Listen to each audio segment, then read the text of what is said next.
വൈഭവ് സൂര്യവംശി ഇനിയും കാത്തിരിക്കണം.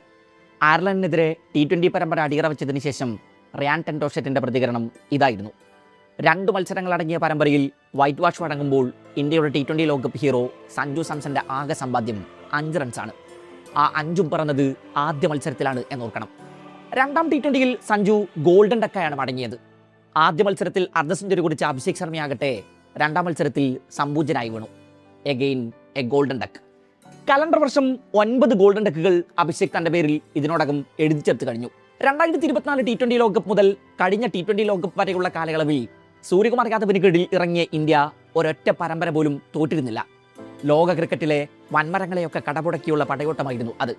തുടർച്ചയായ 2 ലോകകപ്പ് വിജയങ്ങൾ കുട്ടി ക്രിക്കറ്റിൽ ഇന്ത്യയുടെ ഡൊമിനൻസിനെ അരക്കെട്ടുറപ്പിച്ചു. സമീപകാലത്ത് T20യിൽ പുലർത്തുന്ന ഇൻകൺസിസ്റ്റൻസിയും മോശം പ്രകടനങ്ങളുമൊക്കെ സൂര്യകുമാർ യാദവിനെതിരെ വലിയ വിമർശനങ്ങൾ ഉയർത്തിവിട്ടു. പ്രതിഭകൾ പലരും പുറത്തിരിക്കുമ്പോൾ ക്യാപ്റ്റനാണ് എന്ന പ്രിവിലേജ് കൊണ്ട് മാത്രം മോശം ഫോമിലുള്ള ഒരാളെ എങ്ങനെയാണ് ഇങ്ങനെ കൊണ്ടു നടക്കുന്നത് എന്ന് ആരാധകരും ക്രിക്കറ്റ് പണ്ഡിറ്റുകളുമൊക്കെ ചോദ്യമുയർത്തി. ഒടുവിൽ BCCIക്ക് ആ കടുത്ത നടപടിയിലേക്ക് കടക്കേണ്ടി വന്നു. ഇന്ത്യയുടെ വേൾഡ് കപ്പ് വിന്നിംഗ് ക്യാപ്റ്റൻ അടുത്ത പരമ്പരയ്ക്ക് മുന്നേ വീഴുന്നു. ഇന്ത്യൻ ക്രിക്കറ്റിൽ ശ്രേയസ് അയ്യർ യുഗത്തിന് നാന്ദി കുറിക്കപ്പെട്ടു. അതിനോടൊപ്പം 15-കാരൻ വണ്ടർ കിഡ് വൈഭവ് സൂര്യവംശിക്കും ആദ്യമായി സീനിയർ ടീമിലേക്ക് വെളിയെത്തി. ശ്രേയസിന്റെ ക്യാപ്റ്റൻസിയേക്കാൾ ക്രിക്കറ്റ് സർക്കിളുകൾ ആഘോഷമാക്കിയത് വൈഭവിന്റെ സീനിയർ ടീമിലേക്കുള്ള എൻട്രിയാണ്. എന്നാൽ ഇന്ത്യ തോറ്റ പരമ്പരയിലെ 2 മത്സരങ്ങളിലും വൈഭവിന്റെ സ്ഥാനം പുറത്തായിരുന്നു. ഇതിനെക്കുറിച്ച് ഇന്ത്യൻ അസിസ്റ്റന്റ് കോച്ചിനോട് ചോദ്യമെത്തി. ടോഷറ്റിന്റെ മറുപടി ഇതായിരുന്നു: വൈഭവ് അന്താരാഷ്ട്ര വേദിയിൽ അരങ്ങേറ്റം കുറിക്കാൻ പൂർണ്ണ സജ്ജനാണ്. അതേസമയം അവനെ 11-ൽ ഉൾപ്പെടുത്താൻ സഞ്ജു സാംസനെ പുറത്തിരുത്തണം എന്ന് പറയുന്നത് എങ്ങനെയാണ്? മാസങ്ങൾക്ക് മുമ്പ് ഇന്ത്യക്ക് T20 ലോകകപ്പ് സമ്മാനിച്ചയാളാണ് സഞ്ജു. IPLലും അദ്ദേഹം മികച്ച പ്രകടനങ്ങളാണ് പുറത്തെടുത്തത്. സോ അദ്ദേഹത്തെ പുറത്തിരുത്തുന്നതിനെ കുറിച്ച് ആലോചിക്കാൻ പോലും ആകില്ലായിരുന്നു.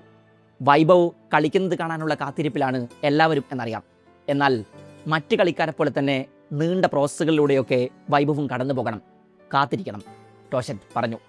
അതേസമയം താരതമ്യേന ദുർബലരായ അയർലൻഡിനെതിരെ അരങ്ങേറ്റത്തിന് അവസരം കൊടുത്തിരുന്നെങ്കിൽ സമ്മർദ്ദമില്ലാതെ വൈഭവിന് കളിക്കാനാകുമായിരുന്നുവെന്നും അങ്ങനെ ലഭിക്കുന്ന കോൺഫിഡൻസ് പിന്നീട് മുതൽക്കൂട്ടാക്കുമായിരുന്നുവെന്നും പലരും വിലയിരുത്തുന്നുണ്ട്.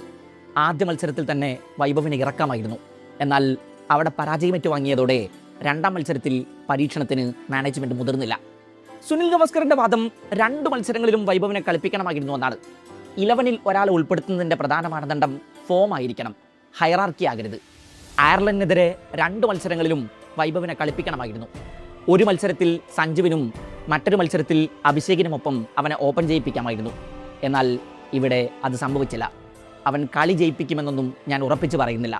എന്നാൽ അവനെപ്പോലെ ഒരു യുവതാരത്തിന് അരങ്ങേറ്റം കുറിക്കാനുള്ള ഏറ്റവും മികച്ച അവസരമായിരുന്നു ഈ പരമ്പര, ഗവാസ്കർ പറഞ്ഞു വെച്ചു. ഇംഗ്ലണ്ടിൽ ആദ്യ മത്സരത്തിൽ തന്നെ വൈഭവിനെ കളത്തിലിറക്കണമെന്നും ഗവാസ്കർ കൂട്ടിച്ചേർക്കുന്നുണ്ട്. ഫോം ഔട്ടായ ഒരു കളിക്കാരനെ പുറത്തിരുത്താം, അല്ലെങ്കിൽ നമ്പർ 3 റോളിൽ പരീക്ഷിക്കാം. ഇങ്ങനെ നീണ്ടുപോകുന്നു ഗവാസ്കറിന്റെ നിർദ്ദേശങ്ങൾ. എല്ലാ കണ്ടീഷനുകളിലും നന്നായി ബാറ്റ് വീശുന്ന വൈഭവിനെ അയർലൻഡിൽ പരീക്ഷിക്കണമായിരുന്നു എന്ന് തന്നെയാണ് പലരും വിലയിരുത്തുന്നത്. ഇന്ത്യ എക്കൊപ്പം ശ്രീലങ്കയിൽ ട്രൈ സീരീസ് ഫൈനലിലെ 11 ബോൾ 50ക്ക് ശേഷമാണ് വൈഭവ് അയർലൻഡിലേക്ക് വണ്ടി കയറിയത്.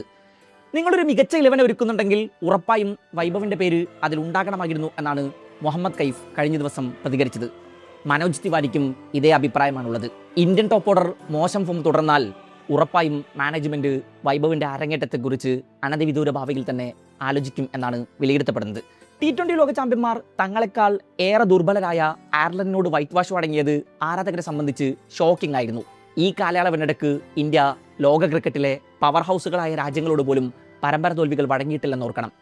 അപരാജിതമായി കുതിച്ച 16 സീരീസുകൾക്ക് ശേഷമാണ് ഈ വീഴ്ച.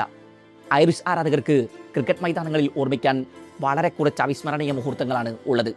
2011 ഏകദിന ലോകകപ്പിൽ ഇംഗ്ലണ്ടിനെതിരായ കെവിൻ ഒബ്രയാന്റെ നിറഞ്ഞാട്ടമാണ് അതിലേറ്റവും വലുത്. T20 ക്രിക്കറ്റിൽ 3 ലോക കിരീടങ്ങളുടെ കഥ പറയാനുള്ള ഡൊമിനന്റ് ഇന്ത്യയോട് നേടിയ ഈ പരമ്പര വിജയം ഉറപ്പായും അവരുടെ ക്രിക്കറ്റ് ഹിസ്റ്ററിയിൽ തങ്കലിപികളിൽ എഴുതപ്പെടും. ആദ്യ മത്സരത്തിൽ 34 റൺസിനായിരുന്നു ഇന്ത്യയുടെ തോൽവി. അയർലൻഡ് ഉയർത്തിയ 182 റൺസ് വിജയലക്ഷ്യം പിന്തുടർന്നിറങ്ങിയ ഇന്ത്യ 148 റൺസിന് ഓൾ ഔട്ടായി.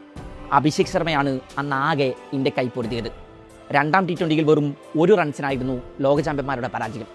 ഇന്ത്യൻ ടോപ്പ് ഓർഡർ 2 മത്സരങ്ങളിലും ആരാധകരെ നിരാശപ്പെടുത്തി. ആദ്യ മത്സരത്തിൽ ഇഷാൻ കിഷൻ 1 റൺസാണ് ആകെ എടുത്തത്. രണ്ടാം മത്സരത്തിൽ 12 റൺസ്. ക്യാപ്റ്റൻ ശ്രേയസ് അയ്യർ ആദ്യ മത്സരത്തിൽ കുറിച്ചത് 3 റൺസാണ്. രണ്ടാം മത്സരത്തിൽ 10 റൺസ്. സഞ്ജു 2 കളികളിലും പരാജയമായിരുന്നു. അഭിഷേക് രണ്ടാം മത്സരത്തിൽ ആദ്യ പന്തിൽ തന്നെ കൂടാരം കയറി.